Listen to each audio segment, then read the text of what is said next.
চাঁদাবাজির দিন শেষ, ঐক্যবদ্ধ বাংলাদেশ। স্লোগান ঠিক আছে? তাহলে আমরা একসাথে দিই, চাঁদাবাজির দিন শেষ, দুর্নীতির দিন শেষ, সন্ত্রাসের দিন শেষ, দাড়িপাল্লার বাংলাদেশ, শাপলা কলির বাংলাদেশ। বিসমিল্লাহির রহমানির রহিম। শহীদের রক্ত স্নাত জমিন কুমিল্লার লাকসামের সংগ্রামী ছাত্র জনতা, আসসালামু আলাইকুম ওয়া রাহমাতুল্লাহ।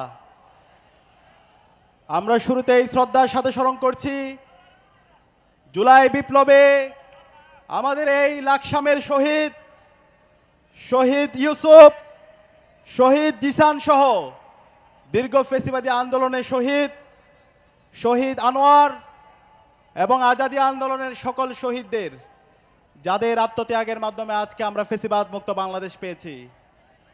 সংগ্রামী উপস্থিতি, আজকে যে আমরা নতুন বাংলাদেশ পেয়েছি সেটা কাদের মাধ্যমে? আমাদের শহীদদের আত্মত্যাগের মাধ্যমে, আমাদের জুলাইয়ের শহীদদের শাহাদাতের মাধ্যমে, আমাদের গাজীদের অঙ্গহানির মাধ্যমে। সে কারণে আমরা সব সময় আমাদের এই জুলাইয়ের শহীদদের শ্রদ্ধার সাথে স্মরণ করব। আমরা কি পারবো? ইনশাআল্লাহ, ইনশাআল্লাহ।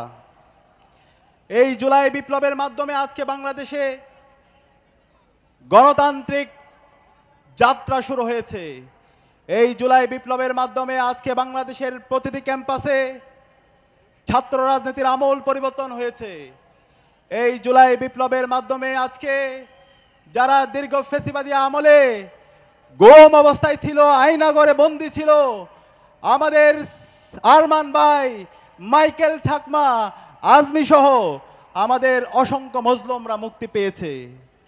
এবং এই জুলাই বিপ্লবের মাধ্যমে আজকে বাংলাদেশের 5টি ক্যাম্পাসে ছাত্র সংসদ নির্বাচন সুষ্ঠুভাবে সম্পন্ন হয়েছে এবং প্রতিটি ক্যাম্পাসে ইনসাফের যারা প্রতিনিধিরা আছে তারা ব্যাপক ব্যবধানে বিজয়ী হয়েছে।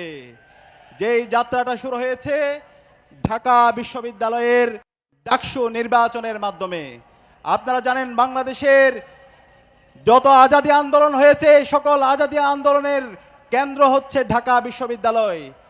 বাংলাদেশের স্বাধীনতা আন্দোলন, বাংলাদেশের 90-এর স্বৈরাচার বিরোধী আন্দোলন এবং 24-এর জুলাই বিপ্লব এই ঢাকা বিশ্ববিদ্যালয় থেকে শুরু হয়েছে এবং আমাদের শহীদদের আত্মত্যাগের মাধ্যমে আজকে আমরা নতুন বাংলাদেশ পেয়েছি।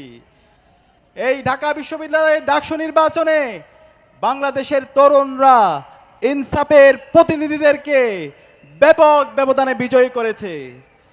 আমরা নির্বাচিত হওয়ার পরে 4 মাস জুড়ে দেখিয়েছি কিভাবে ছাত্র সমাজের জন্য কাজ করতে হয়।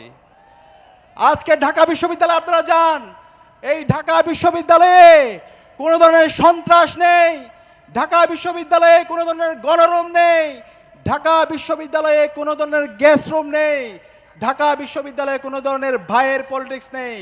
এবং ঢাকা বিশ্ববিদ্যালয়ে গত 4 মাসে আমরা 225টি কাজ করেছি, যেই কাজ 104 বছরেও ঢাকা বিশ্ববিদ্যালয় কেউ করতে পারেনি।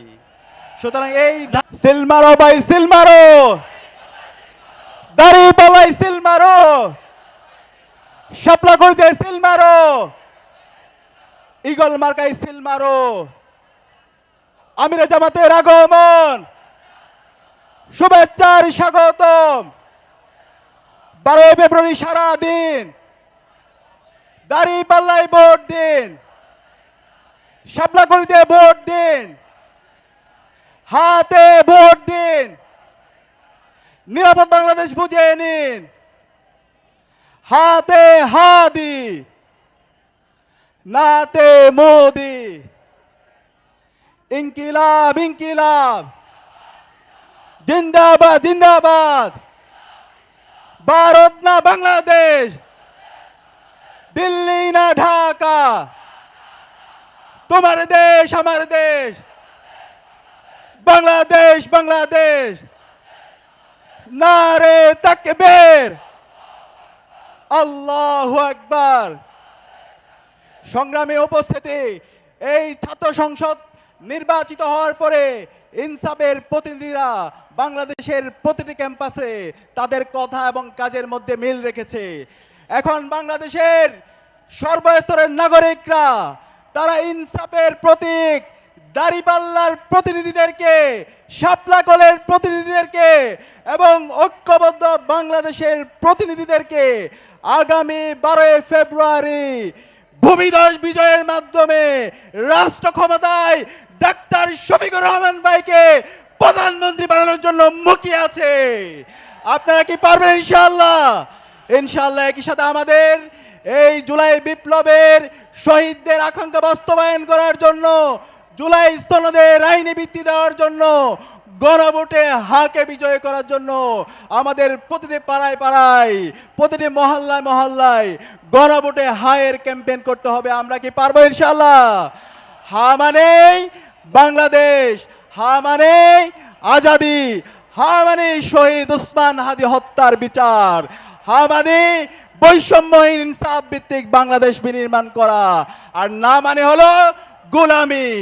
আমরা এই হাকে বিজয় করার মাধ্যমে এবং ইনসাফের প্রতিনিধি 11 দলীয় জোটের প্রতিনিধিদেরকে ভূমিধস বিজয়ের মাধ্যমে নির্বাচিত করে এসে ডাক্তার শফিকুর রহমানের নেতৃত্বে 12 ফেব্রুয়ারি পরে আগামীর যে বাংলাদেশ বিনির্মাণ করব, সেই বাংলাদেশ হবে সুখী সমৃদ্ধ বাংলাদেশ ইনশাআল্লাহ। ইনকিলাব জিন্দাবাদ।